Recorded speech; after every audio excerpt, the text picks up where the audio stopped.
Today, we're privileged to converse with Father John Bayer, a dedicated Cistercian monk with a deep philosophical insight. Treading the pathways between faith and reason, Father John brings forth a rich tapestry of monastic wisdom, challenging us to delve deeper into the intersections of spirituality, morality, and contemporary thought. Join us as we embark on a profound journey, unraveling the mysteries of belief and human understanding. Did you have a specific epiphany moment, that one moment that you decided, I want to follow him? Yeah, short story, I guess, is yes and no. So I grew up, I didn't know anything about monasticism. I grew up a cradle Catholic, but there wasn't a whole lot of Catholic culture. So, I didn't know much about the saints or the monks or anything like that. My family always went to church on Sundays, and I'll be forever grateful for that. My father always deepened us with really fun ways of provoking theological questions. Like, one time he wrote a number on his toe and put a sock over it and didn't tell us. And he summoned the three kids into his room and said, I have a secret to tell you guys. I'm actually a robot. I can't love you. And we were like bawling. He said, it's okay, I'll pay for everything and go to school and everything. And my sister didn't believe him. She was the oldest and the smartest. And he said, okay. And he showed him his number. Yeah. And persuaded us that he was a machine and therefore he couldn't really love us. And it was kind of rough with him at first, but then you learn this lesson that, oh my gosh, it really matters to me that my father is a person. So I had these really fun dad moments of theological deepening. But I didn't know a whole lot about monasticism. And I'd say if there was an epiphany moment, it was probably a couple, but one really profound one for me was the first time I saw the monks pray in the chapel doing Vespers, when they were bowing for the doxology or for the glory be to the Father and to the Son. And I remember the distinct impression, like, what else would I want to do with my body than give it over to the praise of God? Like, what else is my body for but to bend, to bow? There was just a very powerful sense that I had, and it was a very pleasant one. So that was definitely one major epiphany. Did you get invited over by a friend to come to Cistercian? Funny story about that is yes and no. So when I was a senior, I was thinking about going to law school, and I was not thinking about the monastery. But when I was spring semester of my senior year, there was a lot due. I was getting ready for the LSAT. I was applying for jobs because I wanted to work 1 year before going to law school. And I was doing my senior thesis for philosophy. I was taking a Shakespeare class, and I remember getting into the class just before Easter break. And I plopped down, and I had a friend on the other side of the classroom, maybe 5-10 minutes early. And I said, Aaron, what are you doing for Easter? And he said, I'm going on retreat. And I said, retreat? I'd like to do nothing more than go on retreat, just because all the things that were going on. And I said, where are you going? And he said, I'm going to the Abbey. I went to UD, so it was right across the street. And I said, they do retreats? And he was like, yeah. And so I said, I know Father Thomas, who is a monk over there, and he was 1 year my senior at UD. He and I did cross country together, played intramural football together, and so I knew him as a novice. And so I emailed him and I said, Father Thomas, or that time Brother Thomas, can I come on this retreat? And he replies back saying, well, I don't know. Let me see. And I was thinking, what do you mean you don't know? It's a retreat. Like, I'm a college kid. Don't you do these things? And I'm just signing up. I didn't know it was an invitation-only vocations retreat. I see. And so he eventually replied back saying, it's okay, I vouched for you. You can come. And I was thinking, vouch for me? What is to vouch for me? You sign up and go. So anyway, I went on the retreat. I didn't know it was a vocations retreat. And I was there, and I just loved it. I just loved it. The fraternity, the prayer, the sense of a common spirit, the opportunity to have really deep conversations with the brothers and the abbot at the time, Father Dennis. I see. Okay, so you know how a lot of people, they think Latin Mass provides like some sort of solemnness. Mm-hmm. Is that like what changed you when you went to Cistercian Mass? The Latin and all the chants and whatnot? I would say the Latin per se, not in itself. Eventually I got to enjoy the Latin, and there are some Latin hymns I really love. We sing a lot of them like during Lent. Yeah. But I think the underlying thing, the reverence, the solemnity, that definitely made an impression upon me. Yeah. I felt like there was an aesthetic there at Cistercian with the chant and the stone and the bodily movements and the reverence that definitely made an impression upon me. Yeah. So when you hear people say, I really like Mass because the Latin, and I can come there to really lock in, like to really focus on God. Yeah. But then there's people who are like, it doesn't really matter the language, the words are what matters. So what are your thoughts on the? Yeah, I think, I've got, in the whole liturgy debate, I have, I guess, a kind of nuanced opinion. One is we have to recognize the fact that we're embodied creatures.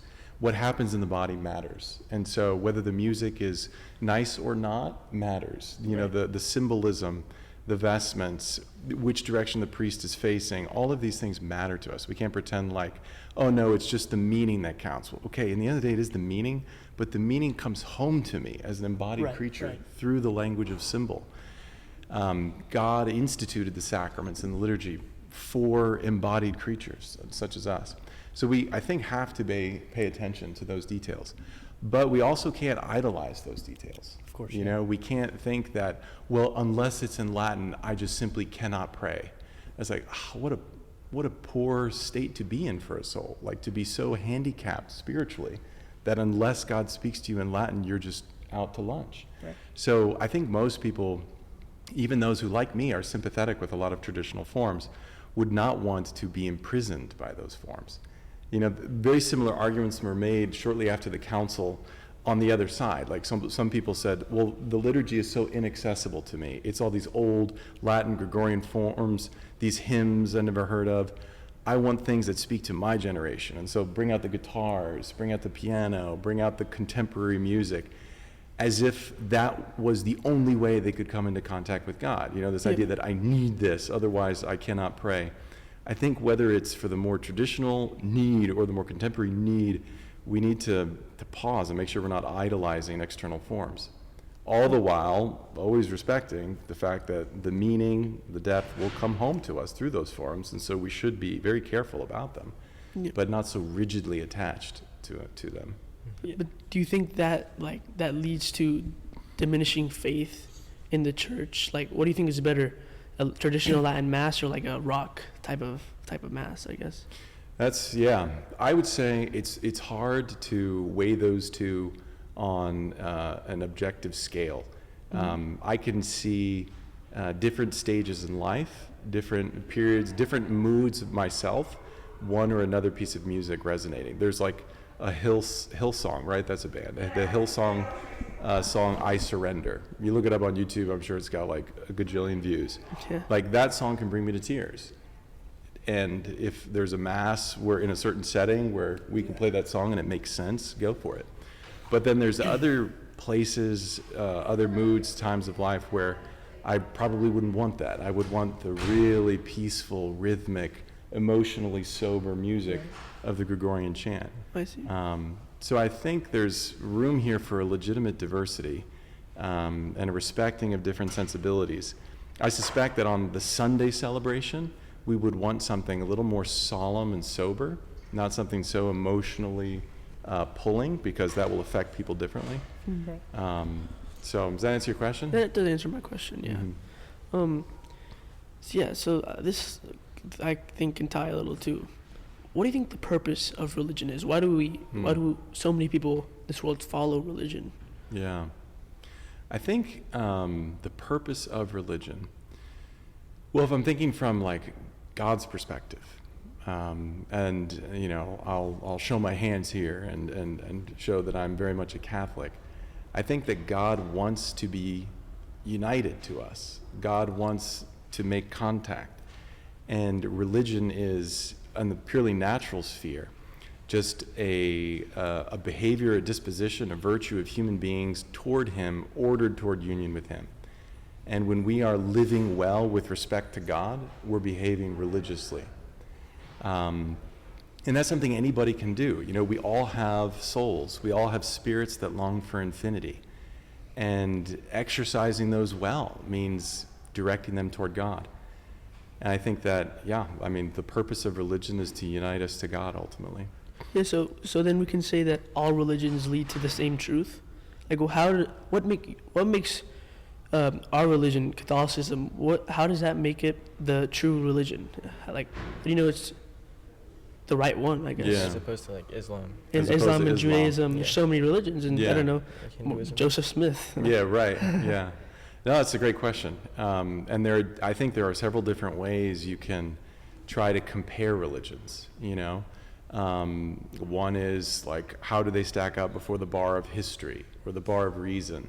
How well do they correspond or not to what we might identify as the natural needs of the human heart? How credible is their foundation and their claims? Are their claims even coherent? So I think all religions, but here I speak, I think also as a Catholic, should be ready to submit themselves before the bar of reason, so to speak. Right. And if I claim to you that, that I am God or something, and I founded the religion of Father John, you should put that claim to test. So that would be one way of certainly measuring them. Another would be, do they actually correspond to the spiritual longings of the human heart? In another sense, if I took your question, do we all pray to the same God or something? In a certain sense, I would have to admit, there's only one God. But I guess I speak as a Catholic again. But a Muslim would agree, a Jew would agree. And if you are in any way directing yourself religiously correctly, you're coming into contact with that one God. Mm-hmm. You may have a partial or fragmentary view of him, might not be a little foggy or something, but that guy 3,000 years ago, or one of my favorite examples of like the Chauvet caves, like 37,000 years ago, the Chauvet caves, where there were human beings, prehistoric human beings, who were, making cave paintings and stuff like that, expressing their human spirit, their longing for truth, beauty, goodness. I would feel religiously, in a certain sense, at home with them. Mm-hmm. Obviously, there's also a lot different insofar as I'm holding on to Jesus Christ and everything comes after that. But fundamentally, there is one God, and if any human spirit is religiously disposed toward him, I'd have to recognize that. Yes. So C.S. Lewis makes the argument that the person that says Jesus is only a good moral teacher, mm-hmm. he calls that person foolish, right? Why? What does it make a difference if someone believes him as either God or just simply a good moral teacher? Yeah, that's a really fun question. I totally get, I think, C.S. Lewis's argument. If Jesus is only a moral teacher, he's the worst one imaginable, because he makes everything about himself. He's a very megalomaniac person in a sense. I am the way, the truth, and the life, Unless you hate father and mother, you cannot be my disciple. It's like he demands this unconditional loyalty. Yes. And so sure, it seems nice, he heals the blind man and, he heals Peter's mother-in-law, but then he demands this absolute loyalty to himself. And no one but God deserves that. Mm-hmm. So gets to Lewis's point, he's either a liar or a lunatic or Lord. Right. You get three options. Nice moral teacher ain't one of them because of what he claims. Right. Yes, but liar, I can look at him walking on water. Isn't that just a big claim, I guess? Yeah. Or feeding 5,000. How can we trust that, I guess? Yeah. So how do we trust the gospel accounts about the miracles in particular? Yeah. I would say that's a separate argument. What Lewis is going after is the coherence of the very popular contemporary claim to kind of domesticate Jesus and say, I believe in Jesus. There was this guy 2,000 years ago. Yeah, look at the Gospels. Look at the nice things he said about turning the other cheek.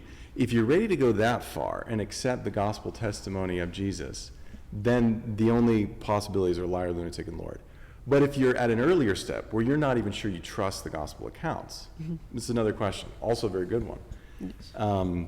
There are a lot of, I guess, historical arguments for that. The ancient texts are really old. The earliest texts we have are the letters of St. Paul. So even before the Gospels were written down, we've got St. Paul's letters.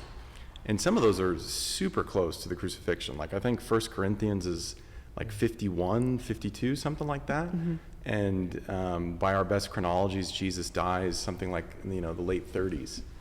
And so those accounts are even older than the Gospels, presupposing at least oral accounts of the Gospels. Mm-hmm. So before the Gospels were written down, it's very likely that the apostles were telling them in oral form. And so St. Paul's working on a lot of that stuff. And if you go back that old, and there are guys like St. Paul and the apostles who are telling these stories and dying for their veracity, saying, I believe this so much that I'm willing to die for it. Okay, either he's not a liar, maybe he's a lunatic, but he ain't a liar, meaning the apostles and St. Paul. And then you just read their writings and you think, gosh, they don't sound crazy either. And so I've got really old testimony from people who seem pretty credible, so credible that they were willing to die for the truth of what they said. And they made these astounding claims about Jesus. It's true. So you said earlier about the purpose of religion, I guess, was to maybe, get to heaven. Was that your? Yeah, basically to be united with God. So then why can't we accept fideism, which just asserts that faith is superior to reason? What's the point of reason if the point of religion is to unite ourselves with God? Yeah. And here again, I show my cards as a Catholic insofar as, well, who is God? I think God is, there are many words we can use to describe him, but one of them is the Logos. One of them is reason. He is the beautiful mind through whom all was made. And if I'm to unite to that mind, my mind must be important in that. I can't say, unity with God is only an emotion, or unity in God is only with the body or something like that. The mind is important. But there I'm revealing what I believe about the nature of God. And that the kind of union he wants to have with me is one that involves my whole being, body, mind, heart, soul, the whole works. I imagine there could be other religions which make other claims that say, no, heaven or unity with God doesn't involve everything. Like, for example, the ancient Platonists, they didn't believe exactly the same thing we believe about a personal God, but they thought of some kind of heaven or beyond. Right, yeah. And for them it was without the body. So the soul would be liberated from the body and it would go toward a heaven. It sounds like a coherent claim. It's very different than the Christian one. We think that the body, our reason, our heart, all of it, God wants to unite to himself. Yeah. So is, let's say, a person who just follows Jesus, a lay person, maybe they're not, like they're just from some remote village and they know Jesus by name and they believe it, right? Mm-hmm. And then you look at the complete extreme, you have super educated monks, you have cardinals, you have popes who they know the faith almost inside and out and have reason to apply. Is any one of them, is the Pope more of a follower than that layperson who's, he knows Jesus, he knows God, he believes in him, but he doesn't have reason to back it up. So is he any different than the Pope? That's a really good question. So I think, it's a great balance, because I certainly don't want to say that the measure of our holiness is our intellectual sophistication, erudition, and things like that. A great pair of saints in this regard would be like St. Augustine and St. Monica, his mother. Yeah. And St. Augustine is one of the most important church fathers, but preceding his sanctity is the sanctity of his mother, who prayed for him and was such a model of Christian life. And she was not a philosopher in the technical sense, but she was a philosopher in a deeper sense, as I think every believer must be, somebody in love with the truth and finding as much of it as he or she can as God allows. Like, if God doesn't, through his providence, invite a man to go study the faith as much as someone else, it's not a fault of his. He still has a role. He still has an incredible role, and he can still achieve a sanctity that is higher than many, doctors of the church. So I wouldn't want to say that our intellectual credentials is part of our holiness.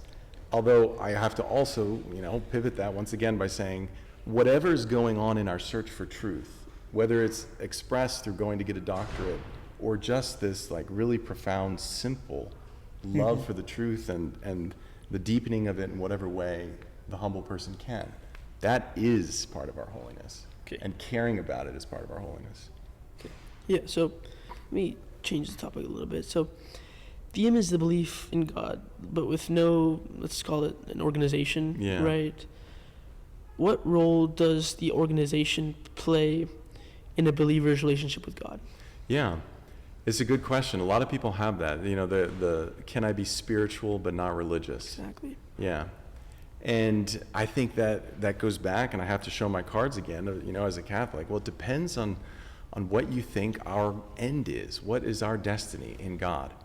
And the Catholic is very attached to this idea of social connection, that we all have a solidarity in Adam and Eve. We all have a solidarity in Jesus Christ and in him as members of a mystical body. So this idea that the spiritual life is my quest with God, just me and him, and I can, set aside all society and just go into the woods or something.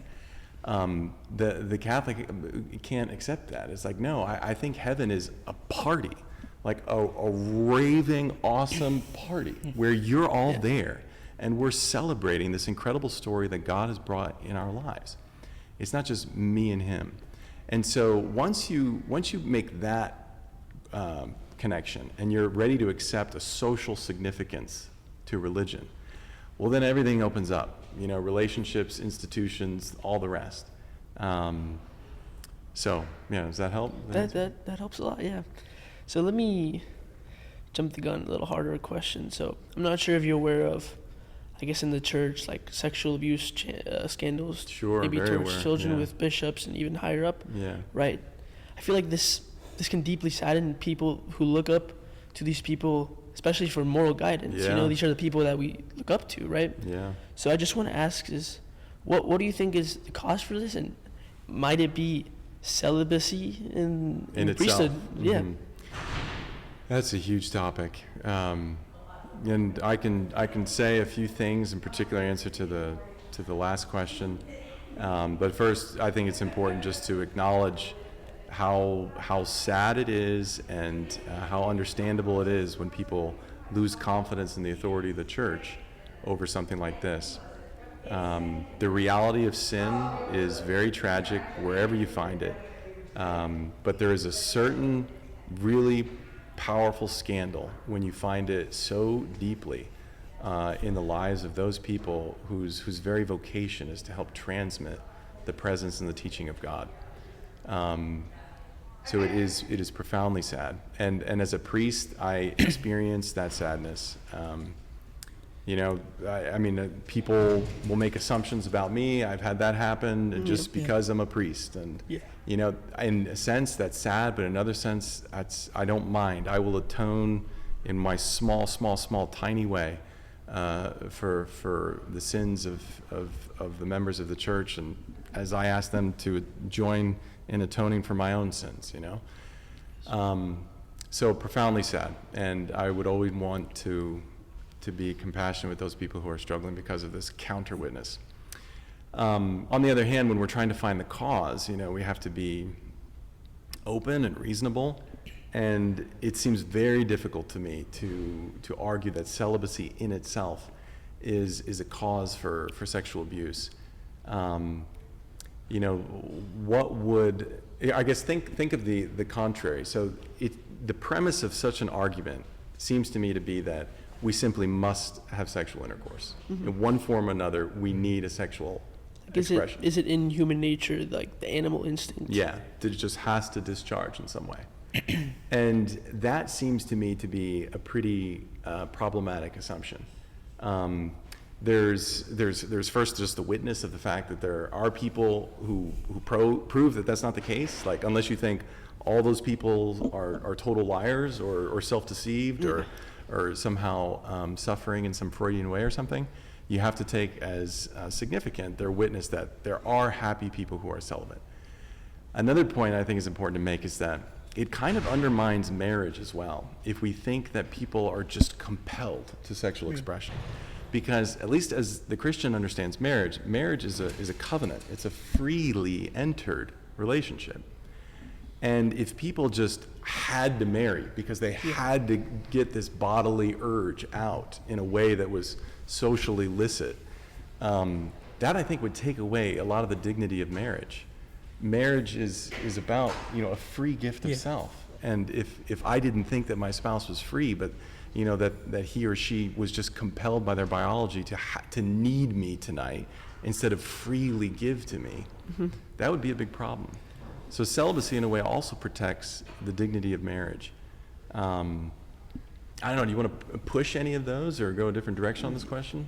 Yeah, I want to kind of ask a different question that might link to it. So I want to look at determinism, I guess, which states that humans have basically no free will.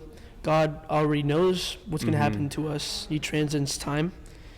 I guess since he already knows everything, I guess why can't we just live a life of just mindless pleasure, hedonism, and minimize all the sacrifice of self and minimization of pain? So, because like basically no matter like what you do, it's already like determined like what's going to happen. But then at the same time, like God is beyond time. So how does that play in? So if everything is determined, what does any of it matter, kind of thing? Because if you're about to if you're deciding between two things, God already knows what you're going to decide, and it's already predetermined, right? Predetermined. I see. So I would distinguish between his knowing something before it comes about, and already there saying it that way kind of falsifies God's knowledge, because God doesn't know something before it happens, because God is not in time. He doesn't predict the future, because he's neither in the present, he's outside of the whole thing. So he sees it all at once. He doesn't predict the future, he just knows it all together. But if we speak humanly, we could say he predicts the future. But I would say there's a difference between knowing the future and determining that future in a kind of necessary way. Even in a human scale, I can anticipate many things with great confidence without being responsible for them coming about, save for the responsibility I have for not intervening. And an example I love to give is I know what will happen if I take a bunch of first formers and I bring boxes of donuts and just put them in the middle of the table in the lunchroom. You know what will happen too, right? It will all converge. And then there will be people who, get in front, and everyone wants to get his donut, and maybe somebody gets pushed over, and then somebody's crying, and it's okay, this is supposed to be a birthday party, now we're all upset. Now, my knowing that that's going to happen doesn't mean I make it happen. Each of those kids is still responsible for what he chose to do. Just because I had a really good insight, knowing him as well as I do, what he's likely to choose, doesn't mean I make him do it. Right. Yeah. So even if God's not making us do that, it's he's aware of what you're gonna do. Yeah. Because he's all knowing. Yeah. So then. And in that measure, he is still responsible for it, insofar as he doesn't intervene. And in that kind of passive sense, we could say God is responsible for evil and everything else that happens. But he doesn't determine it. He doesn't make it to be that way in a kind of positive, I want this, make it happen. Okay. Yeah, okay. Okay, so we, preaching celibacy is a bad thing. And we, preaching your vow of celibacy is a bad thing, right? But what makes it bad, Is it because God says it's bad? Say it one more time, preaching celibacy is a bad thing? Breaching. Breaching, yeah. Breaching celibacy is bad. Is it because God says it's bad? Because then if you say it's because God says it's bad, then it's all arbitrary, what's good and what's bad. But then if you say it's bad because in its nature it is inherently bad, then you don't need God to tell you good or evil. You don't need anyone to tell you good or evil, because the object itself already has its inherent value as being bad or good. Did you read the Euthyphro? Yeah. That's good for you, Peter. Okay, we could go. We could talk about the philosophical problem of the Euthyphro as well. But to answer the first question, what makes breaching the vow of celibacy bad, I would say a number of things, and in particular, dependent on how it is you break the vow. If I go out and commit adultery, or let's not use me as an example, let's say if a celibate goes out and commits adultery or whatever, we would have not only the fact that he broke his vow, which is bad, right, to lie, to go back on your word, but then he also committed adultery, another problem. So depending on how he breaks the vow, or breaks celibacy, would be, we would analyze it differently. But just in itself, I think you could probably say the most fundamental breach is the promise that he made. When somebody gives himself away to God and to the church completely, and then takes it back in whatever form, that's a problem. And if you understand celibacy, I think, really deeply, where it's not simply sexual, but any gift, anything that has to do with my gift of self. You know, I want to be wholly, entirely, purely, you know, without any mixture, so pure substance, given away to God and to his purposes. And so if I you know, let the affections of my heart become too strong for a friend, and there could be nothing sexual at all, but it's just a disordered, you know, attachment, such that I stop preparing for lessons, or I stop, you know, showing up to teach you guys because I want to go hang out with this buddy. There's a way in which that is also like a betrayal of my promise to give my whole self. So anyways, does that make sense about the celibacy thing? Yeah, that you want to get to the euthyphro? Yeah, let's get okay, to the euthyphro. restate the question again, and now that we all know that you read it, okay. do your best to say it. Okay, so let's say stealing someone's stuff is bad. Why is it bad? Is it because God says it's bad? Like, oh, this is all that's bad. This and this and that is good. Yeah. Right? And then you look at, so if that's the reason for why things are good, then good is just arbitrary, because he could tell me robbing is bad, or robbing is good, or stealing the eye stuff is good, because he tells me what's good or bad. Yeah. Right? But if it's in its inherent value, then why do you need God to tell you good or evil? Good. And what do you think would be from a religious perspective, what would be the problem, or what would God be like if God were sort of looking to the universal laws of morality? He would be unnecessary, as you say, and would he be above them? Would he be the highest thing, or would he be below them? Would God be judged now by the canons of morality? I feel like he would just be an equal, almost. An equal, okay. Yeah. Because if he's unnecessary to telling us good or evil, then he's not lording over us, you know? Yeah. He's just simply... He's almost like one of us. Exactly, yeah. Exactly. And if Zeus stole something, we could say, hey, Zeus, that's unjust. You return that. Yeah. Because I can tell him what to do, because in inherent value of stealing, it's very bad. Yeah, exactly. So this is the classic problem of the euthyphro, so far as I understand it. You know, Socrates is pointing out that, or he's asking, is his virtue is piety. He says, is the pious because the gods love it, or do the gods love it because it's pious? And either way, we've got problems, because, at least from a Christian point of view, because in the first way, as you say, what is good and evil is now arbitrary, and God could just as have easily commanded us to do adultery. And that means that we really don't know much about God. Exactly. All of our understandings of goodness and beauty and truth, those have no connection to him. And maybe you remember in class the other day, we were talking about analogy and the analogy of being and things like that. If it were the case that there's no connection between our canons of goodness and justice and beauty and who God is, and that what he tells us to do is completely detached from that, we wouldn't know him. And we wouldn't have any basis of evaluating religious claims on the basis of reason.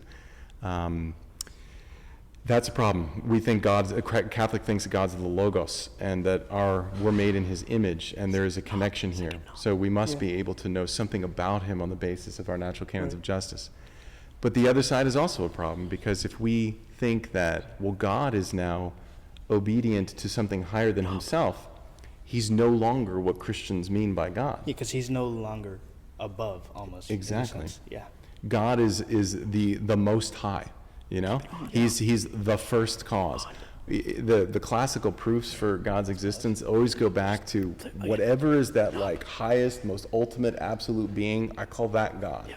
And if we see that what we're talking about in God is no longer God, because he's now obedient to something higher than him, well, let's call that God, you know, and be over with it. And if we have like the universal laws as now your new God, it's like, okay, you see what it's like to worship that. You might become a pretty virtuous person by a certain standard of virtue, but could we speak any more, say, about like a personal God? No, because he would just be kind of like a lawmaker. Yeah, exactly. He's just a canon of laws now. And I think that that's basically where we are before Judaism, or without Judaism. You know, I say before chronologically, but a lot of Greek culture was existing at the same time, but just apart from Judaism.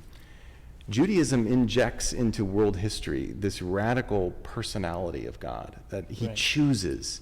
And he doesn't choose in a way that's inconsistent with reason, but he chooses in a way that manifests his person. That, I just want Abraham. I've got my, reasons and my desires. Yeah. It's not because Abraham is the tallest or the shortest or because he meets some standard of morality or something. I just want Abraham. That idea suggests a very different understanding of God, where he's not this impersonal set of laws, but he's a mind, a heart. He has a will, and so the Christian would have to choose some third way that he can't accept either of those possibilities in the Euthyphro. And what in your mind is that third way? Like, what is the third way? I think the third way is to identify any canon of truth, goodness, beauty that we know on the basis of our human reason as only a participation in God. And he is ultimately truth with a capital T, goodness with a capital G. Okay. And when God gives an order, he doesn't give an arbitrary order. He gives an order that is in consonance with himself. Right. Whenever he gives us a morality, he's always giving us a morality that is faithful to the good, who is namely himself. Exactly. Yeah. Okay. All right, so going back to my question about like mindless pleasure and stuff like that, we see Carl Sagan's picture of the earth, right? So small, and I guess it shows our sheer insignificance, right? The pale blue dot. The pale blue dot, Yeah. yes. Why does God specifically care about me or him or you or Peter, right? Why does he specifically care about us and what we do, I guess, in that sense? Yeah. What if there's trillions and gajillions of other different types of humans, or maybe humans with 3 arms in another galaxy, or this type of thing? Why does this pale blue dot? Yeah. Again, I can only answer as a Catholic, insofar as to answer that, I would have to have some understanding of who God is. And as with faith in Jesus Christ, my understanding of God is that he is person, and he's the kind of thing, so to speak, that loves for its own sake. That just like, if you get married, you're not going to say, hey baby, like I want to be with you because you're really good at this, and I'm pretty sure we'll have very healthy children, and if I am sick, I need someone to take care of me, and like all these like impersonal things, all these things that have to do with like reasons. Hopefully there's a part who says, I just want you. Like I can't even explain why. I want you. There's this freedom of just to choose, select, and go all in. Or you could think of like a party, like when we have a big Thanksgiving feast at family. Why do we do all those things? Why do we go through so much effort to have a big party? It's for its own sake. It's for the relationships that are there.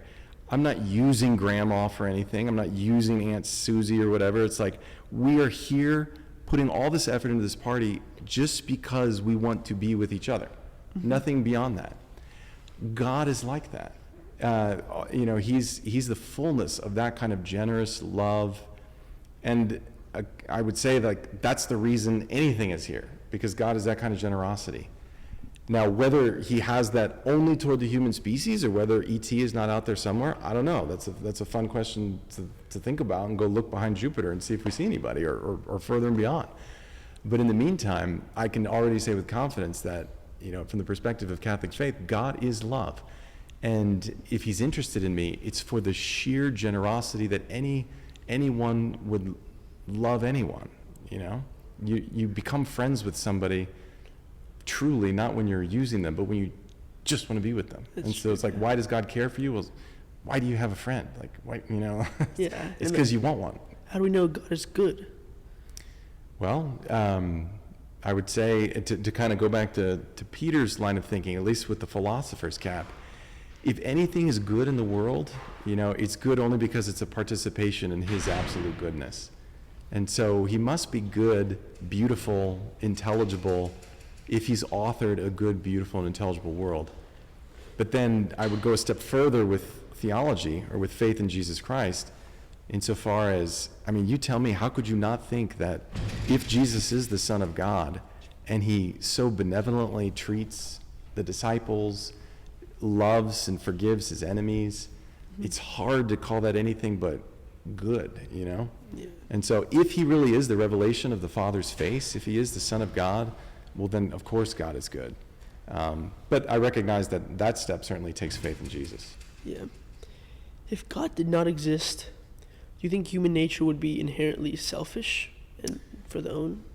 Well, can I rephrase the question? Yeah, Because of if course. God did not exist, nothing would exist. You know, God is absolute existence, and if there was no absolute existence, there would be no explanation for why anything exists. Yeah. Can we prove? I feel like we could prove that atheism is basically just impossible. Right? I think so, honestly. Yeah. I think so. I'm really persuaded. It took me several years of thinking and studying and lots of people to help me, but I'm at that point in my life where atheism is incoherent. I just don't understand how you could, certainly I don't see how you could rationally assert it.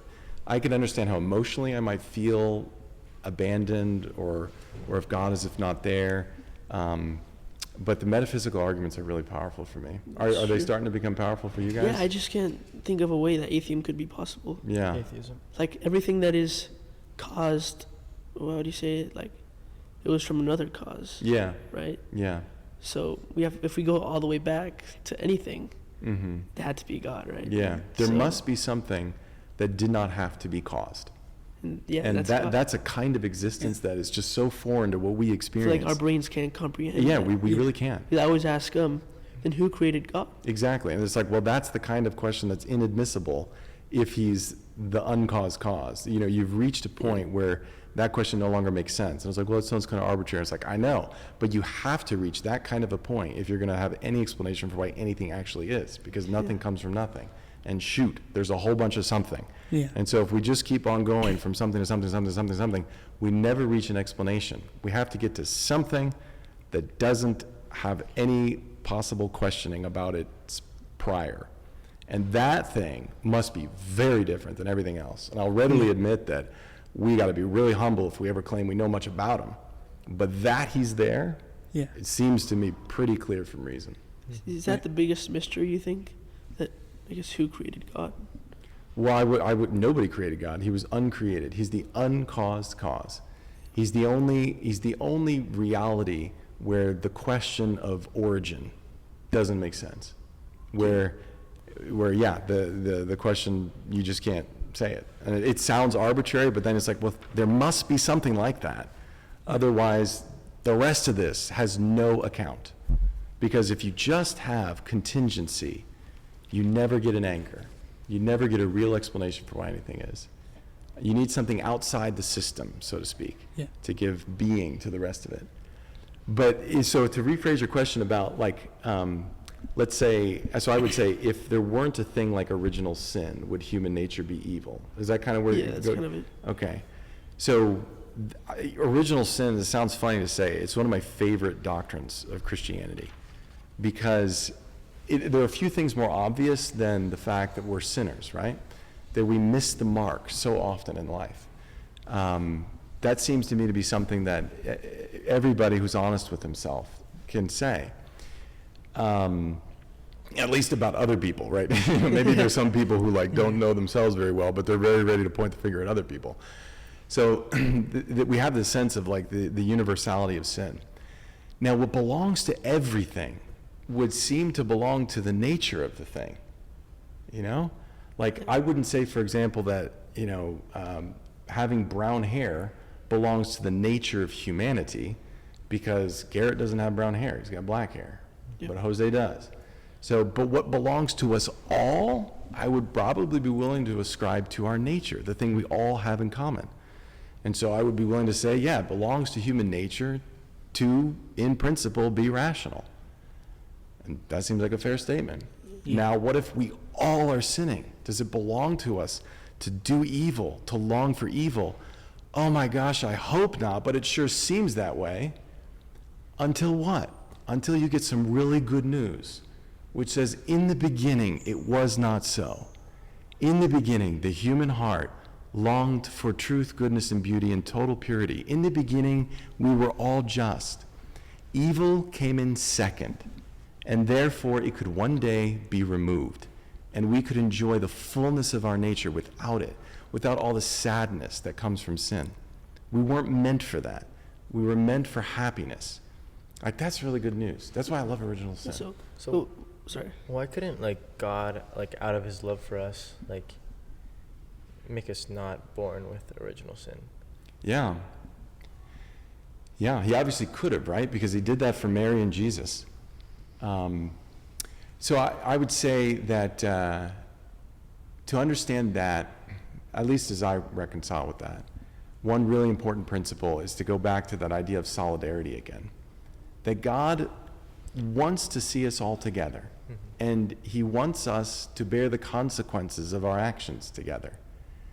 And just like, let's say your grandfather had like $1 bajillion or something, and he blew it all on Doritos, and they expired, and now the $1 bajillion is gone.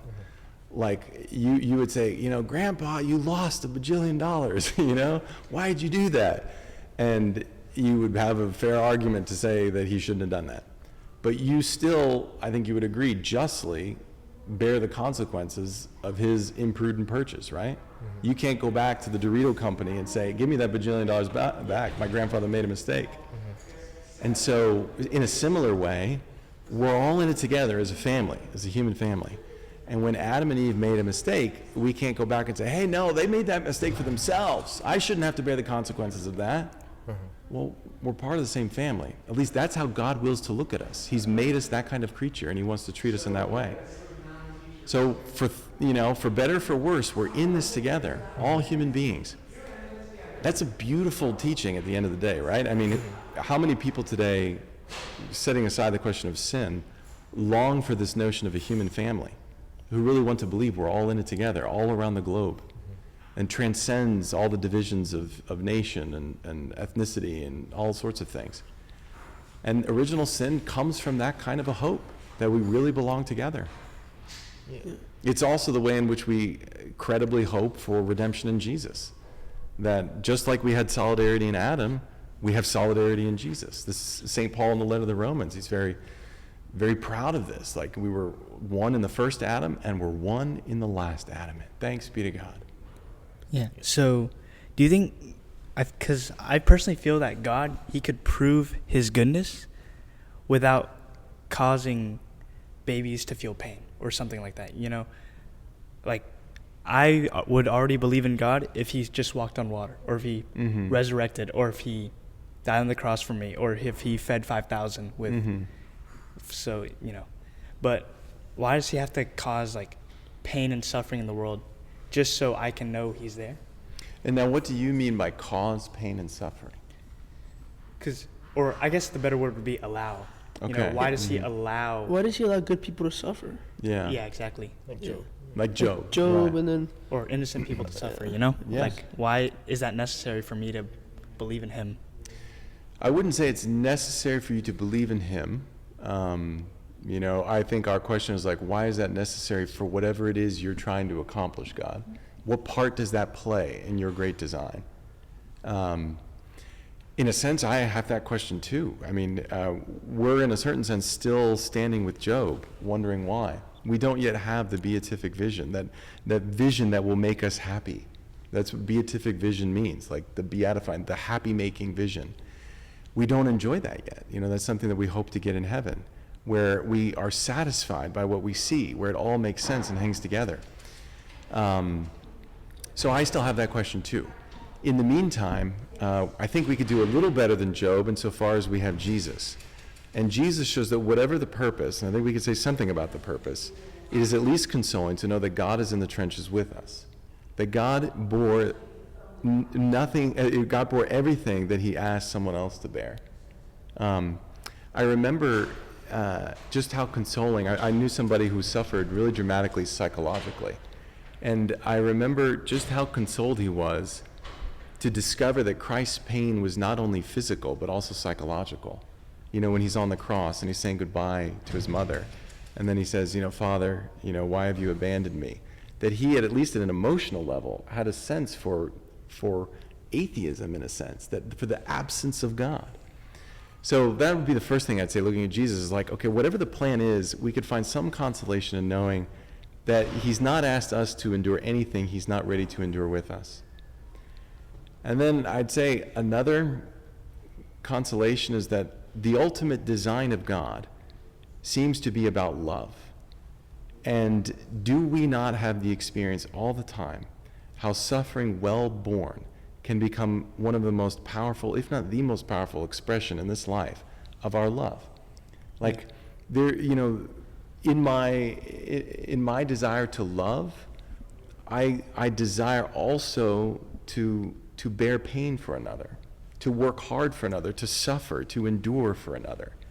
And if everything were, simple and easy, I wouldn't be able to show my love to that kind of degree. When two people love each other, they're ready to take a bullet for each other. They're ready to walk 1,000 miles, for each other. So if it's all about love in the end, well, then I think I can find some sense for why God would allow suffering. I could still ask him, could we have gotten some other way, there? Yeah. But at the very least, I know now what he's doing with suffering and how it could be filled with meaning and purpose. Right.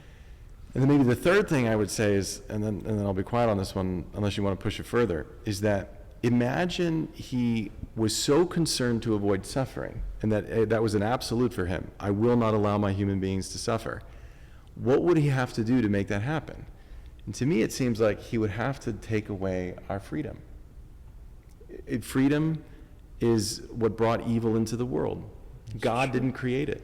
We chose to introduce that. And if he didn't want evil and suffering, he could have achieved it, but he would have had to have turned us into puppets of some kind.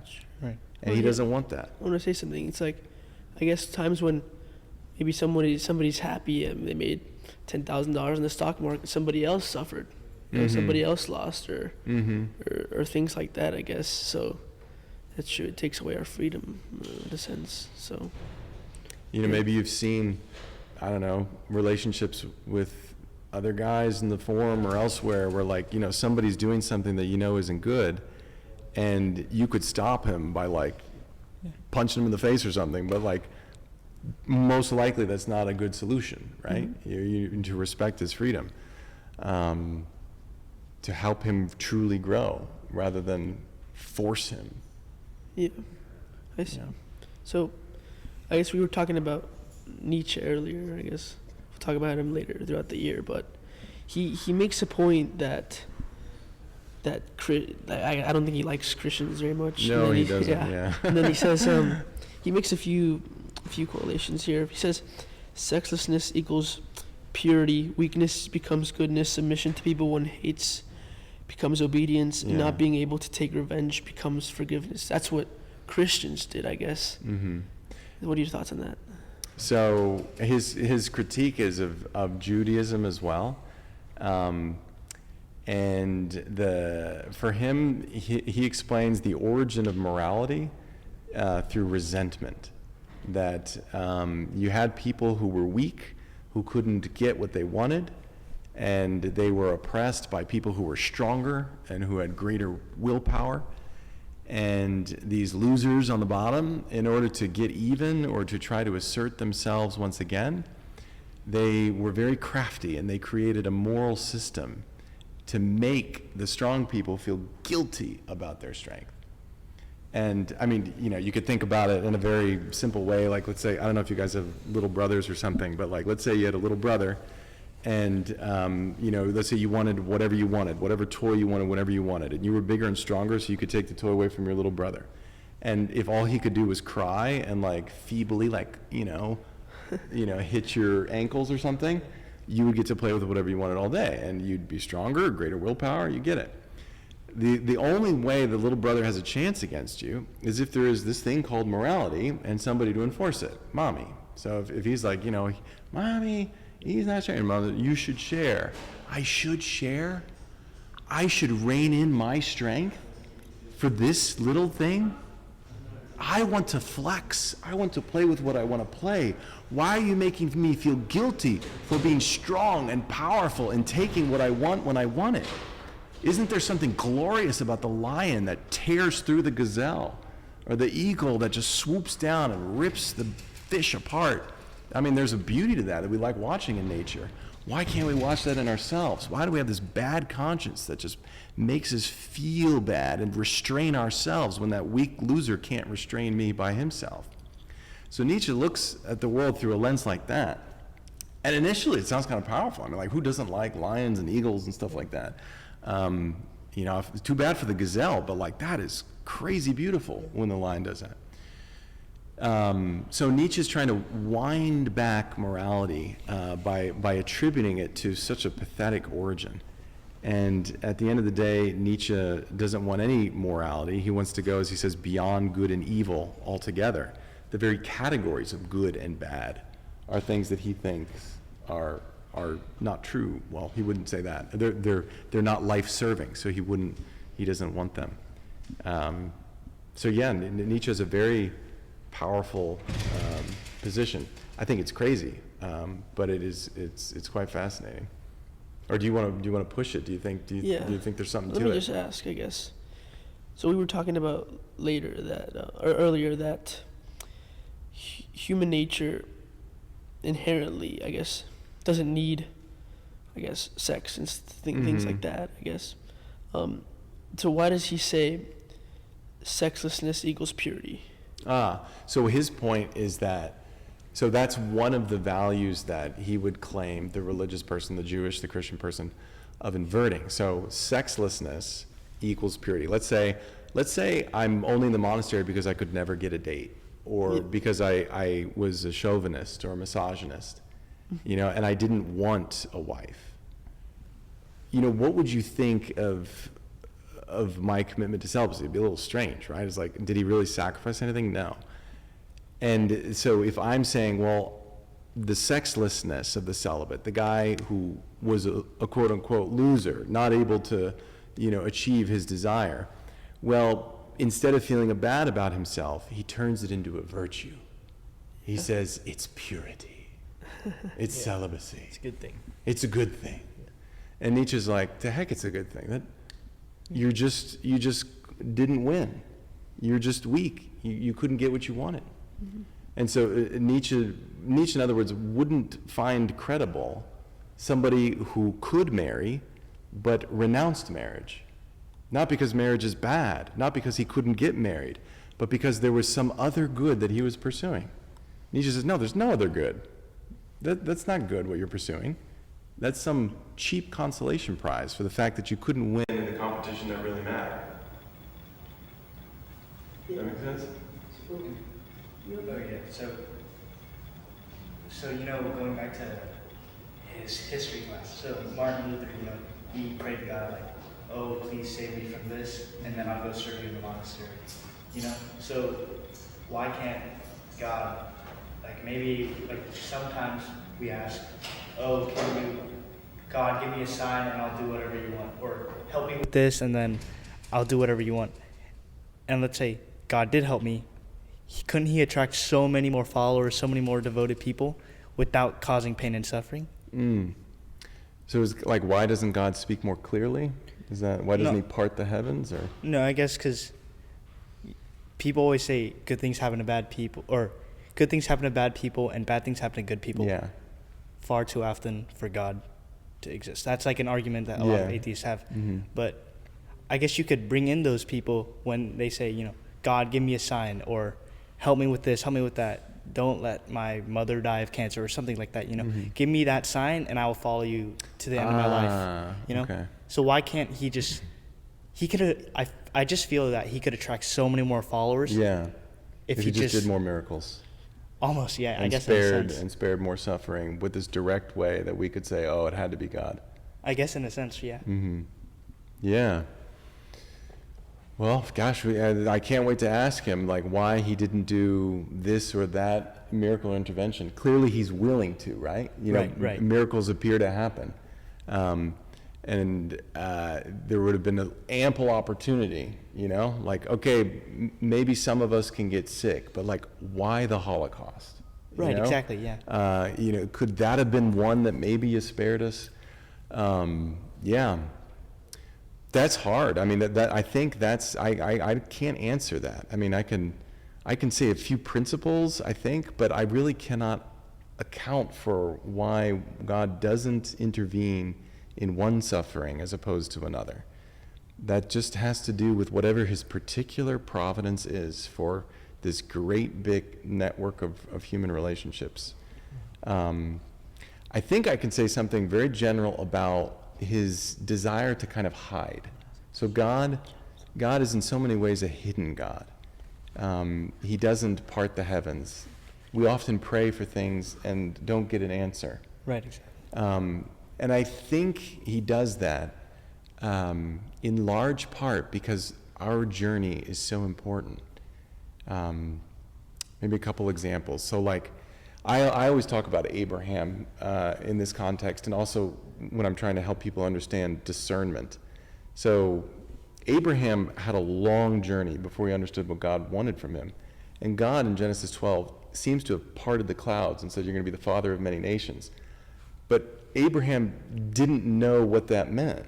And so when he doesn't get a son, and when he's sterile, he's like, can Eliezer, my servant, be the heir? Because I'm getting old and I don't see how this promise is going to be fulfilled. And God says, no, it's going to be a son of your own line.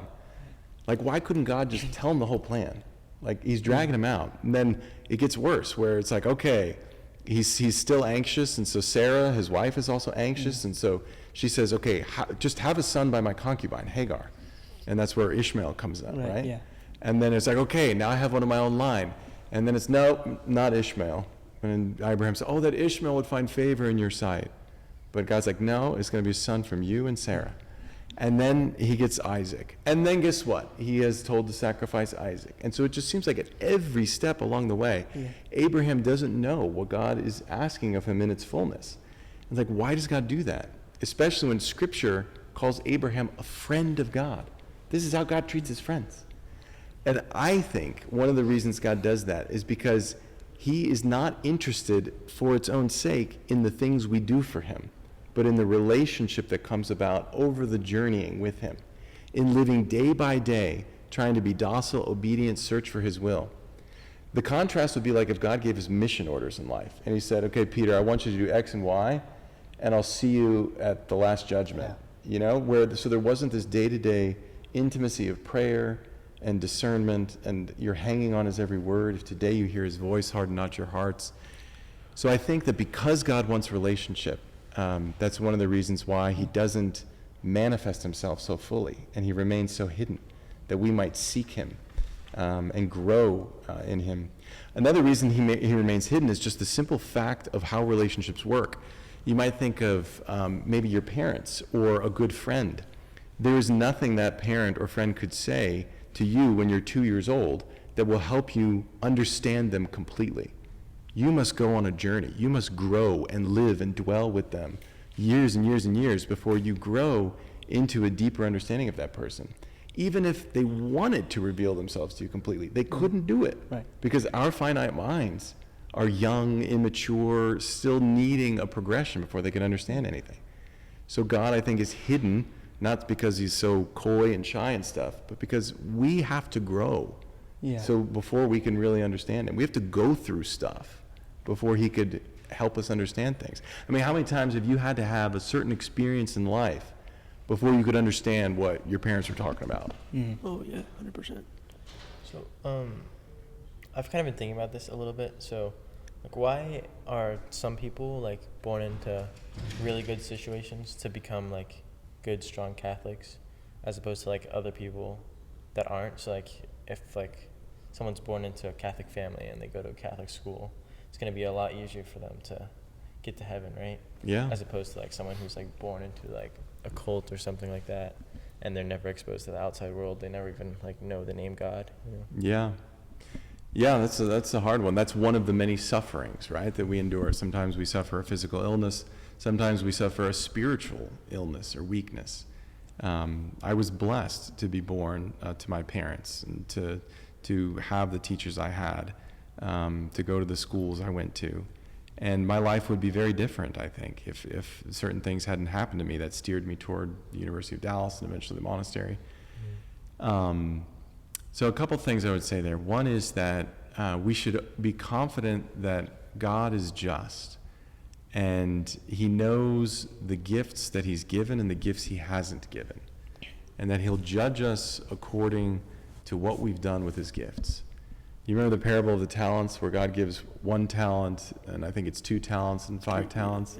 Yeah. And, you know, when the guy multiplies 5 to 10, he doesn't say to the guy who multiplied 2 to 4 or whatever it was, like, why didn't you make me 10? It was like, you gave me 2, I doubled it, and here's 4. That's awesome. He doesn't judge him as being not good as 10. He gave the guy who made 10 5 in the beginning, so of course it was a different shakedown at the end. The guy who gets in trouble is the guy who takes his talent and buries it and doesn't invest it at all. The guy who refuses to play God's game. So that's one thing. So if I, you know, with all the gifts that I've been given in the monastery, go AWOL, like, there's going to be a big problem for me, I think, you know, at the final judgment. I've been given so many gifts in my life, and I feel, thanks be to God, at this time of my life, such a love for you all, this community, being a priest. So yeah, it'd be very different if somebody not in my position, I think. The example I give for this stuff is like an alcoholic. You know, if an alcoholic is an alcoholic, he has a chemical dependency in his brain. Things happen to him when he has a little sip of alcohol that don't happen to me when I have a little sip. And if he were to fall one day, I think he would be judged differently than if somebody like me were. I who knew better. I who was not chemically dependent. So that's one thing. Another thing I think we should always keep in mind is this principle of diversity, that God likes creating a manifold, and he wants unity as well, but he wants us to share in the emergence of that unity. And you know, God could have like created a big billboard and just evangelized, you know, the gospel at all times, all places, but he became incarnate in a particular place, choosing one people out of the whole world. And you know, well, what about those people in other lands? Like, God said, it's okay, I'll take care for them. First of all, I won't judge them as harshly as I'll judge these people who've heard my gospel. But the next thing is that I want you, my people, to be involved in my work. I could have just like done it all myself, but I'm the kind of God who loves involving you in my stuff. That's just who God is.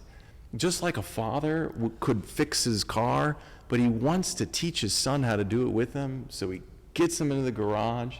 And initially, maybe the son is going, I want to play video games. It's like, you're going to learn how to change a tire with me, you know? Like, God is like that. And so I think there's this diversity also because he wants it, like, for people to get into an exchange of gifts. Like, I'm not good at this, but you're good at this, so you'll help fill me up where I lack. And I'm good at this, and he's not good at this, so I'll fill him up where he lacks. God loves that synergy.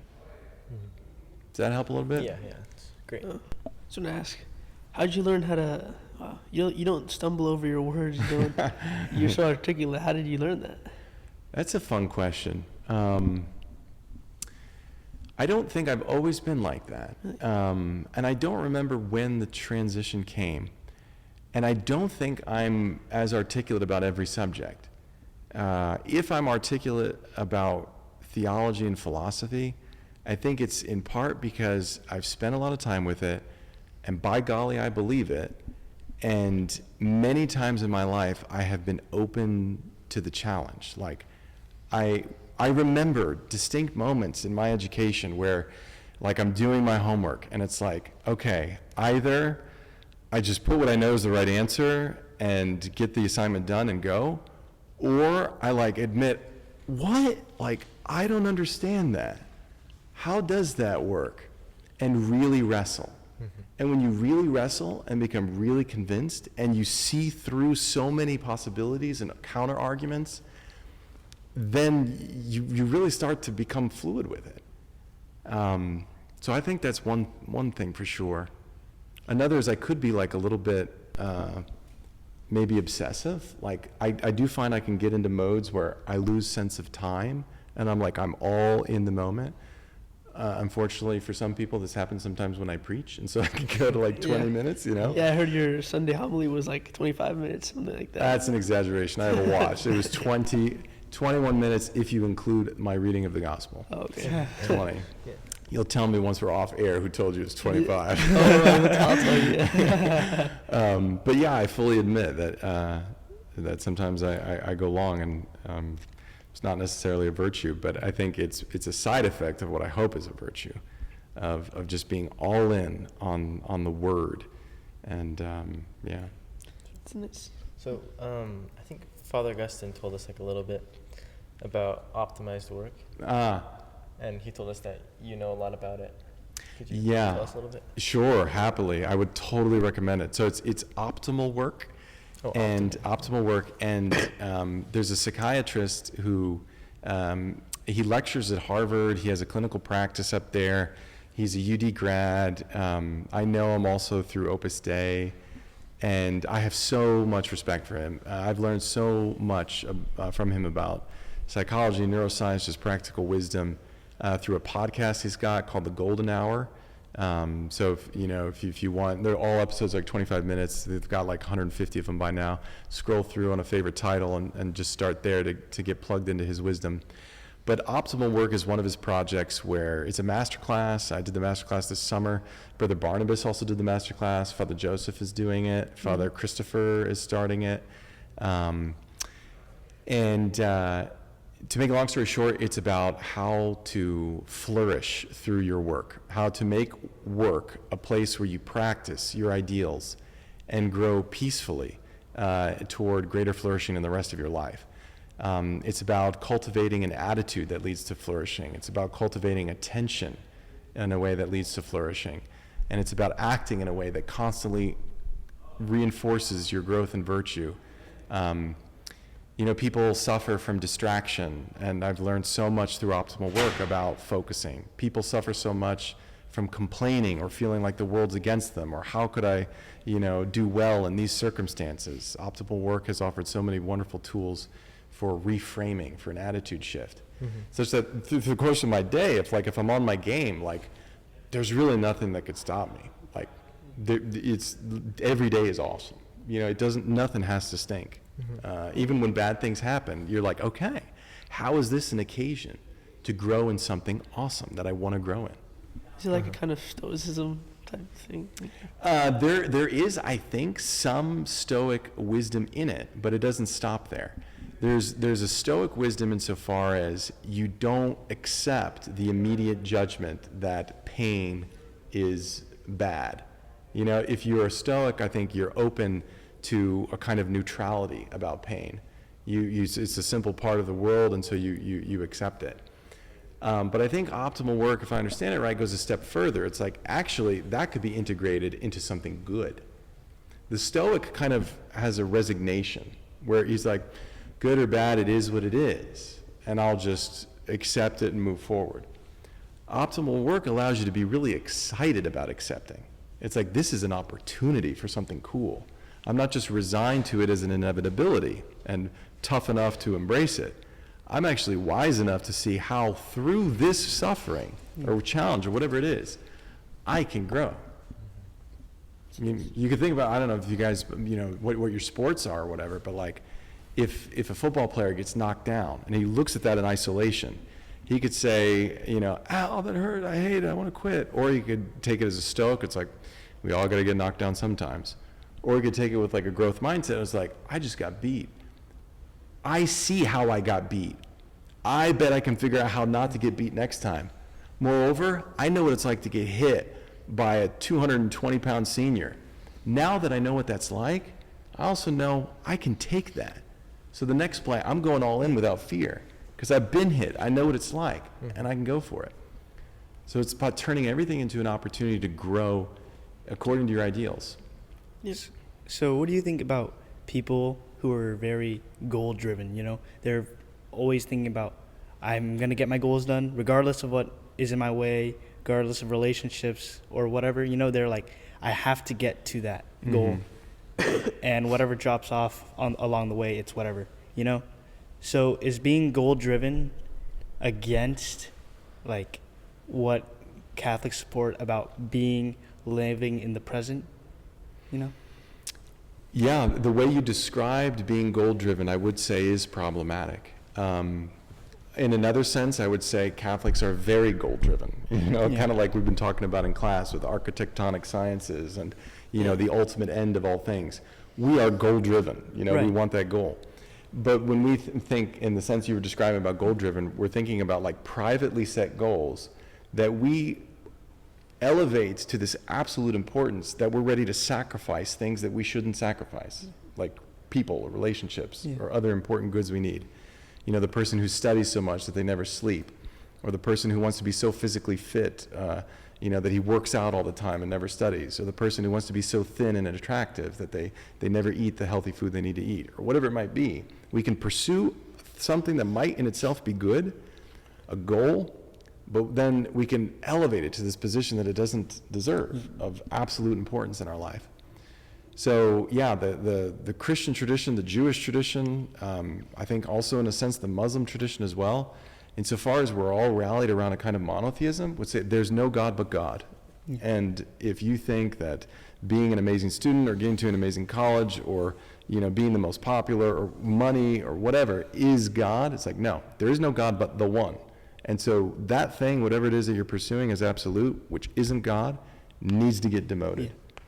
So I think being goal-driven is really important because it allows you to set yourself on a certain path that you want to achieve. But let's say my goal was I want to make $1 million a year or something, Is there any problem with that, or is that any different than my goal of I want to please God? Like, what's the difference between that goal and making $1 million, It could totally be integrated. In principle, I don't see anything wrong with making $1 million. I hope you make $2 million every year. Go out there and support the economy in real ways. Like, go out there and cultivate human goods and distribute them such that people can rise out of poverty and have all kinds of forms of human flourishing. Make a killing out of it so that you now have all this capital that you can double down and reinvest in new ways such that you can keep growing. I think it's awesome when people make money. Of course, if they make it in an ethical way and then they do something ethical with their money. If I make money itself the God, where I make money for the sake of making more money, and I never think about what to do with that money that would actually promote the human good, then we probably have an issue. But if my pursuit of money is integrated into my ultimate end of the God who is love, please make billions and trillions. Yeah. But if your goal to make money is just for your own personal gain, then that's when it starts to get problematic. I think so, yeah. If you do it in unethical ways, if it's just for your own selfish ends, then that it's clearly not integrated as a step toward your ultimate end. Right. Yeah. So there's a lot of people that, I guess, doubt their faith and I guess have all different types of gods, like, selfishness and even money, I guess. But what do you say to those people? Because there might be people even in this school that don't know what path to go on. Is it to God or is it to, I guess... have a wife? Yeah. Well, those aren't opposed, right? To God and to have a wife, right? Do you mean like I mean like you can have a wife and also either, I guess, stop going to church. And okay. So just be a believer in Christ, or just be an agnostic, that type of thing. I guess where you don't really it's your truth basically, whatever you want to do in life. I guess. How do you stop doubting your faith, and what advice do you have? Yeah, that's a very kind of intense pastoral question, and my advice would be, I think, different depending on who it was who was coming to me and the specific nature of their struggles. Like, let's say, like, I want to have so much fun, and like, I just want to travel and maybe even, I guess, do bad things along the way. The hedonism or whatever. Yeah. I would probably start with such a person by helping them see the vanity of that. Vanity of vanities, all things are vanity, like how that is so empty. Like, be honest, that won't satisfy you. You know, it might feel good in the moment, but then you wake up the next morning and you feel terrible. And, if you want to get happy again, you got to do the whole thing all over again. So I would try to help that person through some kind of meditation to recognize that, look, that can't be where your happiness is. You are so much more noble. There's so much more dignity in you than that. And in that regard, a lot of the, you mentioned Stoics, like a lot of the ancients are very helpful in that. Like they had a sense of virtue, a natural virtue, which I think can go a long way for helping a lot of contemporary pagans. Ancient pagans were very easy to kind of dialogue with in this regard. They had a sense of virtue and truth and nobility that could easily, dovetail with Christianity. But in a contemporary paganism where, we just totally give up on that, that's more difficult. And probably the first step would be to recall them back to such values like that. Say, like, no, buddy, like, your life is about so much more. And I think most people, honestly, Jose, they know that. They know that. It's only when they're young and they think they're strong and they forget about the finite nature of existence that they can, for a moment or two, throw themselves into that. And pretty quickly they wake up, most of the time. Is there a problem with people saying, oh, I'll just live the first 70 years of my life however I want, and then I'll just go to confession once and when I'm 80, or just have an anointing of the sick when I'm about to die, and then can God see forgiveness in that, or not really? Well, I mean, I don't want to, I don't want to put a limit on God's forgiveness, but I have a suspicion that if the person's calculation was so cold, that would make it impossible for a sincere repentance at the end. If they were using God, if they were thinking so mechanistically about his grace, it's hard for me to believe that they would actually make a sincere repentance at the end. It's not love that they're manifesting at that point.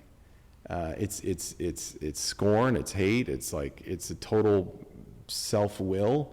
And then once more, for the sake of my self-will, I want to avoid the bad place. And so I use this machine of the sacraments, as I understand it, and force God to let me into heaven. If that's someone's attitude in the end, then it's hard for me to think that person will be saved. But, God knows the heart, I don't.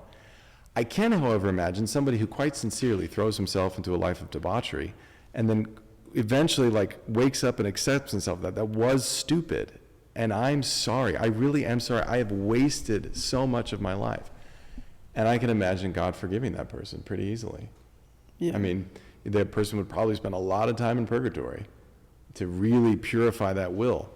But it does seem coherent with the mercy of God that if somebody is making an honest repentance at the end, no matter what they've done in life, that God would accept that. Yeah. So what if there's someone that just spends their whole life, or most of their life, just going against Catholicism, and then they decide their whole their plan the whole time is to basically be uninformed the whole time, and then at the end go talk to a priest or something, have them convince them and help them realize that what they did was wrong.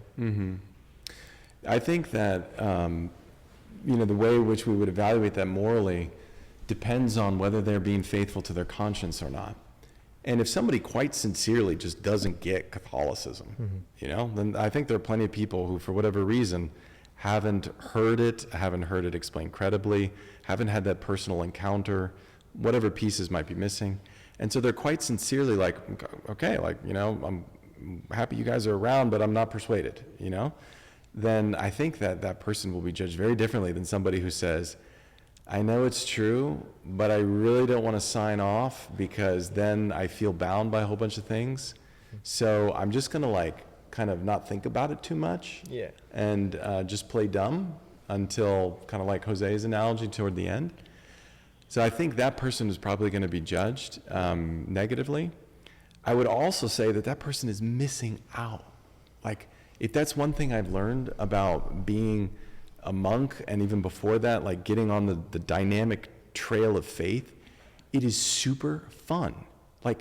From the outside, it might look like a bunch of rules, but those rules are the rules of a game of football or basketball. They're there, but at a certain point, you don't notice them because all they do is facilitate the fun. Make it better, right? Yeah, and it's the fun you're focused on. Trying to live for love, trying to understand the truth and goodness and beauty of all things, trying to forgive my neighbor no matter what, because Christ lives in me, forgiving him, and he is in my brother, and loving him is to love Christ. Like, if we recognize the dynamic, power that is just unleashed by that faith, like, who wouldn't want to live that way? Yeah. So I feel sorry for the person who's avoiding that. Yeah. So you work as Vocation Director at here at the Abbey. What advice do you have to someone that, like, how should one discern that calling? Yeah. I really enjoy my work as Vocation Director. I meet a lot of different kinds of people, alumni from here, from UD, from many other schools, people who find us through our website. So I get all kinds of queries about it. And I think the most important thing I do for them is to help them discern, help them learn how to discern. Like, a vocations director is not a recruiter. It's not like Father Peter said, hey, Father John, go find us more monks. What I do is I'm kind of like the first contact for somebody who sees us and wants to find help discerning whether their vocation is here or diocesan priesthood or somewhere else. I'm fundamentally open just to helping this person figure out God's call for them. And so I'm trying to help them learn how to pray. I'm trying in conversation to mirror back to them what they tell me to help them toward a deeper self-knowledge. I'm trying to answer any questions, certainly about the monastery or religious life here, trying to explain as best I can any catechetical questions they might have, all to help them more easily hear the voice of God, such that their possibility of living a vocation is more and more likely. Nobody can live a true vocation if they just put on a habit and eat 3 meals in the monastery. The vocation happens when you, in your conscience, actually hear the voice of God and you commit to it. And so the most important thing is to help people hear God speaking to them. How does that work? What are the obstacles? Help me, Father, hear it. Because if it's just like, oh, I think you should be a priest. It's like, okay, he thinks I should be a priest. Maybe I'll go be a priest. It's not going to work out. It's you have to be convinced that God wants you, and you hear him and you follow him. So Vocations Director is almost like a stupid name. I mean, usually one of the first things I tell people when I do spiritual direction is like, I'm not the director of your spirit. That's the Holy Spirit. My role, if anything, is to help clear things away such that you can hear him when God chooses to speak to you. Do you ever say, no, this is not the right path for you, to one of your oncoming monks? Yeah, that can certainly happen, because the discernment is mutual. The guy is discerning the monastery, and the monastery is discerning the guy. And it's that way for every vocation. A guy can't just say, hey, I'm supposed to be a priest, God told me, and the church says, okay, let's get him ordained quick. The church has its own process of discerning the candidate, and both sides are together trying to figure out God's will. And so, yeah, that can definitely happen, where somebody who for a moment thinks he might be called, and we could say for one or another reason that, no, we don't think you're called, at least not right now. That can certainly happen. I don't want to mention his name, and we can cut this out later if you want. If someone has gone so many years through as a priest, and I guess was called by God, why does someone, I guess, leave? I think there was a situation a while ago.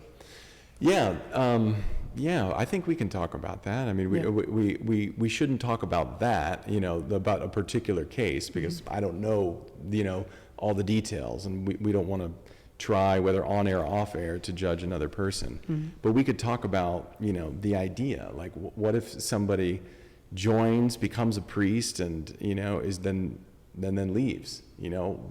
How is that legit? How does that work? So in the abstract, we could say, well, sometimes it can be the right decision. Sometimes we make mistakes. Sometimes we think we know what God's will is, but we made a mistake.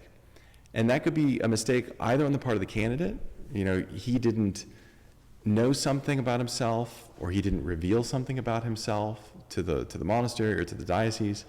And so there wasn't the possibility of a valid discernment, because he either wasn't truthful to himself or he wasn't truthful to the church. or we just didn't do a good job in like helping him discern. We didn't make him aware of different things, such that he never really had a free choice in the matter. So that can happen. We can make mistakes, but then it can certainly also happen that we lose something. Something happens. We sin, or something happens where we break our fidelity in maybe a small way that becomes a big way, and we no longer pray, and so of course we no longer hear God's voice drawing us day to day, and all of a sudden things are dry and it's hard to persevere, and then you know what, finally I want out. Like, it is possible to shipwreck even an authentic vocation. So, and again, I have no comment on anybody at this monastery or any other in particular, but in the abstract, both of those are definitely possibilities. So why are you not allowed to, let's say, divorce, but you're allowed to leave the priesthood? Well, so there's something very analogous in both. So there's also, in the case of marriage, the possibility of an annulment. If it's the case that a mistake was made, such that their free commitment didn't actually happen because they one or the other was not honest or mature, or they weren't in the position to make that promise authentically, then the church can help them and can discern that, actually, guys, you were never really married. Like, let's say I get married to somebody because my parents, forced me to. I didn't want it, but they threatened me in so many ways, and so I went to the altar and said, I do. That kind of coercion does not make a valid marriage. I didn't actually give my consent. I lied at the altar. And if that's the case, then you have a really good argument for what the church calls an annulment, or a declaration that actually we were wrong, no marriage took place. Because for a marriage to come about, there must be freedom. Similarly, you can have, a situation where maybe he was validly ordained because I guess it's more complicated. I should probably check with Father Ignatius. He's our canon lawyer about this stuff, because it's probably not exactly the same as with marriage. But you could have a situation where somebody is ordained, but it was clearly the wrong thing to do. Whereas the case of the marriage, it could be that, no, there wasn't even a marriage.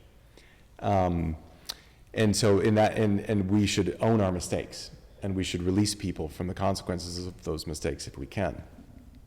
And if there's a situation where, no, it wasn't a mistake, dude, you're a priest, and we didn't make a mistake, you're just now giving up, then it would be like, we're not going to drag you into the sacristy, but we're not happy about this, and we realize we don't have legal authority to keep you prisoner in a monastery, but the church holds on to your vow, and it's between you and God in a way that we can't presume to judge.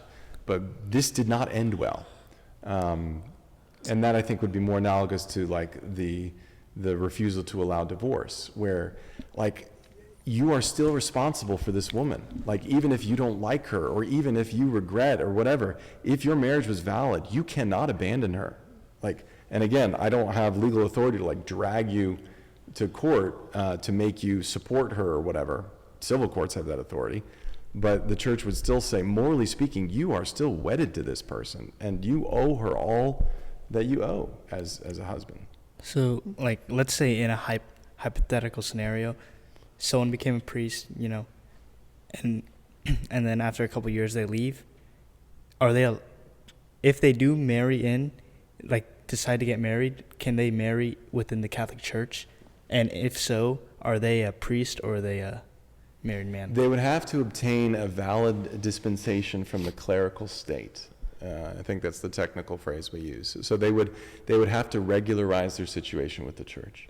Okay. They would have to leave the priesthood in a way that the church understands, follows, blesses, and approves. And then they would be free at that point. Okay. And the church may or may not grant that. Right. So, what are your thoughts on the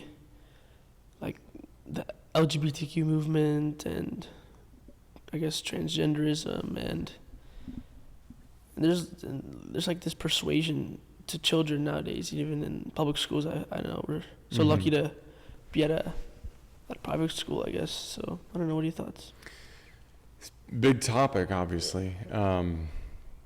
Yeah, kind of a sad topic, of course, because it involves children who are so easily impressionable and going through all kinds of struggles to grow and find themselves, and now to have this thrown at them, it's very, very sad. I remember just kind of, funny story about my own life, not funny, but illustrative. I can laugh about it now. Yeah. When I was in fourth grade, I think, third or fourth grade, it was like a time to choose an instrument for the school band. And my mother used to, let me listen to a lot of classical music, and I loved the flute, just spontaneously loved the flute. And so when it came time to choose an instrument, I chose the flute. There was just something so pure about the sound and strong and flexible. I just love the flute. Little did I know that according to my classmates, that's a girl's instrument. And so I got made fun of mercilessly for choosing the flute. And I endured it maybe 2-3 weeks before I came home crying enough. And I said, Mommy, I want to switch instruments. So I played like the saxophone and then the drums, and then I quit music altogether after a couple months later. Now, that was really hard for me, and I lost out on a beautiful instrument that I might have played, for into my life. But the poor kids today, it never entered my imagination that instead of giving up the flute, I would give up my gender. Right. Like if they said, it's a girl's instrument, it's like, either I give up the flute or I give up being a boy. For me, that was never a possibility, because the culture around me never had that out as a suggestion. Yeah.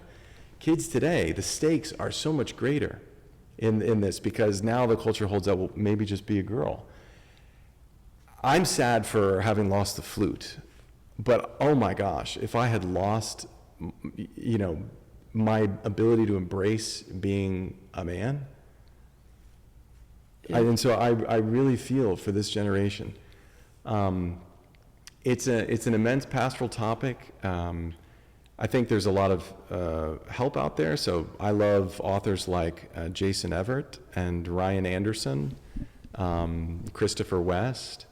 There are lots of really good authors who can speak with a lot of compassion and also reason and truth. There's a lot of good science, good philosophy, and obviously good theology, which says that, guys, we cannot separate our biological reality from gender without causing a lot of suffering.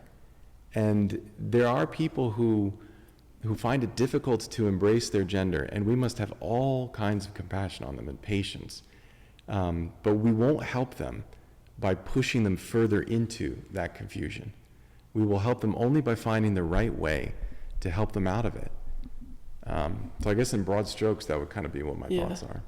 Doesn't it? I feel like it takes a lot of harsh convincing, maybe not, like to convince a little boy, I guess, to cut off his genitalia and stuff like that.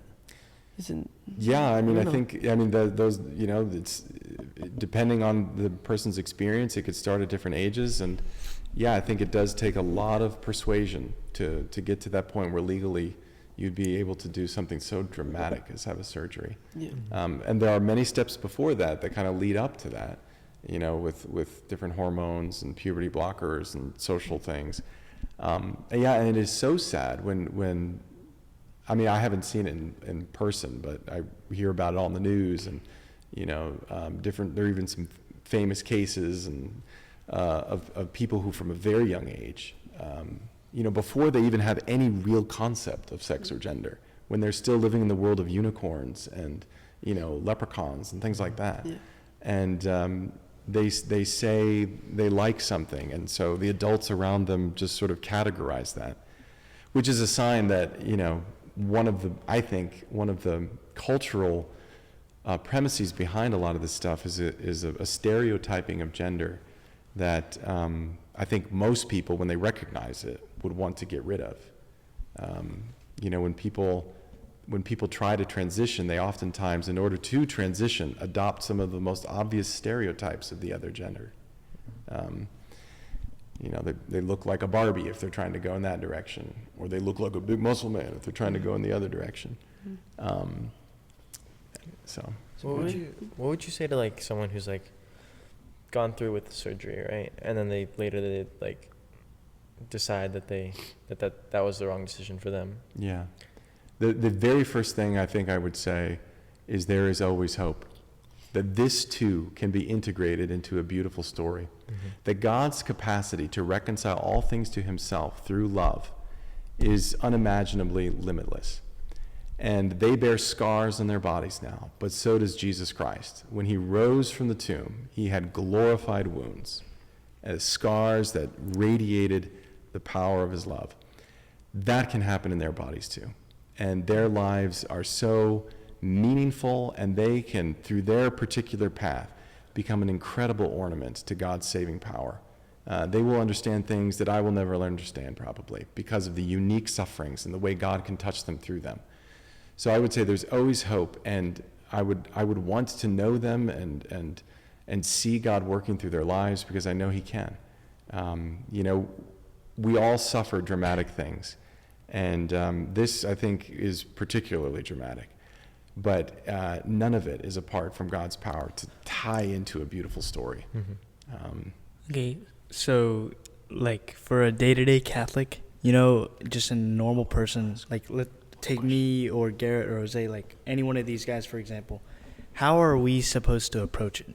Are we supposed to just kind of like let them be, or are we supposed to go up to them and say, hey, you shouldn't be doing that?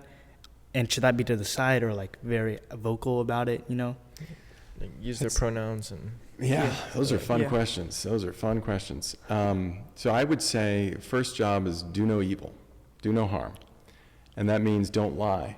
Right. And so I would always use a circumlocution rather than use preferred pronouns, and hopefully the person, if they have the confidence to ask you to use pronouns that conform with their ideas, they would be willing to accept if you just use a circumlocution to be faithful to your own ideas.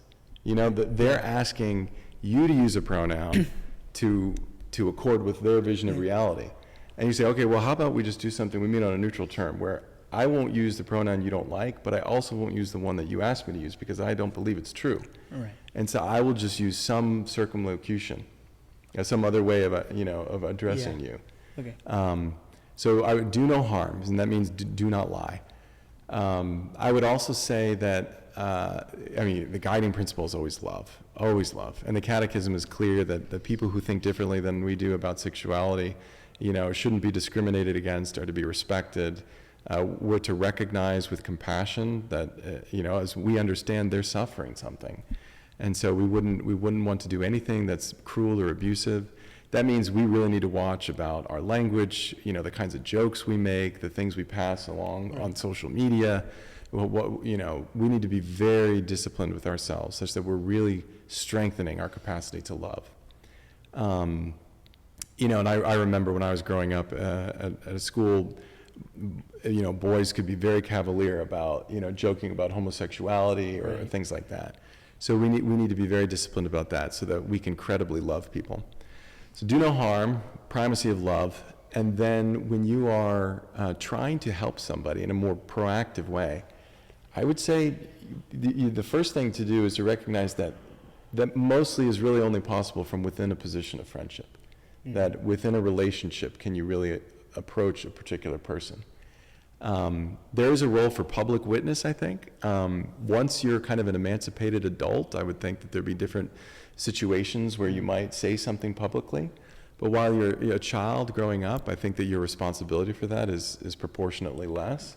Although if anybody, push comes to shove, asks you what you believe, I hope you'd always tell them the truth. Of course. But I wouldn't say it's your responsibility to go out and say at the next party, hey, everybody, I just want everybody to know, what I think about X and Y. You can kind of be one of God's Navy SEALs, where you're going into difficult relationships and loving and befriending people who are suffering in so many ways, and going with them in friendship such that they trust you and they know you want their good. And that would give you the possibility to speak a really powerful word when the time comes. Yeah. So we're coming up on time here. I just want to ask 2 more questions. Do you have any regrets? Regrets? Yeah. Do you think you should have regrets in life? Well, I mean, I regret every sin I can recognize. Yeah. Every one of those lost occasions to know the happiness of love. St. Benedict talks about running the path of God's commandments, our hearts overflowing with the inexpressible delights of love. And anytime I've betrayed his commandments, I do regret that. So yeah, I mean, if you were my confessor, I could tell you a number of things. Maybe in another sense, so not quite so sinful, I do regret, and I'm not just saying this to you guys because you're high school students here. I honestly regret not paying attention in class. Like, I'm sorry, I really do.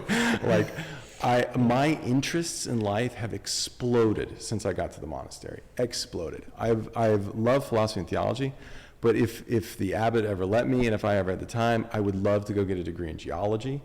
I would love to take Yale's math curriculum. I am so jealous of Yale's math curriculum. I know it's hard. It can feel like a beating sometimes. My homework. But it's incredible what Dr. Newcomb, Father Lawrence, Mr. Novinsky, Mr. Humphreys, what you guys and Dr. Mindel, what you guys are exposed to here is incredible. I would love to have paid more attention in school, because now it's like, oh my gosh, I have all this stuff to do, and I don't have the opportunity to learn all the things I want to learn. And then maybe sport. I wish in life I had stuck with a sport. My parents, my parents divorced, and so it was kind of complicated to do sports and stuff like that. But when I was in high school and I did have the opportunity to do sports, I did football 1 year, I did soccer 2 years, I did tennis 1 year, and so I never really stuck with anything to do the discipline of becoming excellent at sport. So those are some of my regrets. How do you want to be remembered by at the end of your life? I want to be remembered by being faithful, and by whatever mistakes I made, always being ready to repent, to love God, and as somebody who just wanted to kick tail in all the ways that God asked them, and nothing more. I guess I want to leave it all on the field, kind of thing. Like, I want to go down swinging. Like, I do not want to come back without having spent it all. I guess that's kind of